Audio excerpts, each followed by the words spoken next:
ចេញហើយចូលឆ្នាំ3ថ្ងៃរាជធានីភ្នំពេញវត្តដាច់ខេត្តដទៃទទួលបានភ្ញៀវទេសចរច្រើនជាងគេចំណែកសៀមរាបធ្លាក់មកត្រឹមលេខ4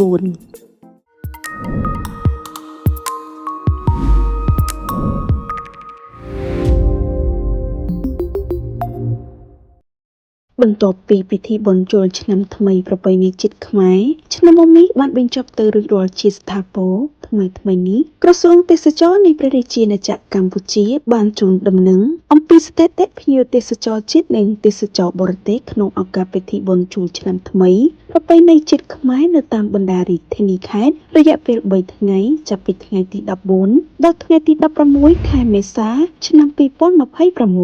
ក្នុងនោះរាជធានីខេត្តចំនួន5ដែលទទួលបានភ្ញៀវទេសចរច្រើនជាងគេរួមមាន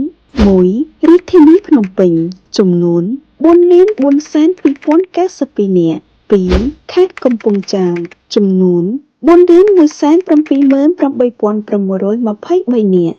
3. ខេត្តព្រៃវែងចំនួន 2,323,096 នាក់ 4. ខេត្តសៀមរាបចំនួន 1,792,438 នាក់ 5. ខេត្តកំពង់ស្ពឺចំនួន 1,712,000 នាក់ ដោយឡែកក្នុងរយៈពេល3ថ្ងៃមានទេសចរនិងប្រជាពលរដ្ឋដើរកម្សាន្តសរុបប្រមាណ 21,92,446 នាក់មានទេសចរជាតិស្នាក់នៅប្រមាណ 1,145,450 នាក់ប្រជាពលរដ្ឋដើរលេងកម្សាន្តប្រមាណ 19,875,805 នាក់និងទេសចរបរទេសប្រមាណ 71,191 នាក់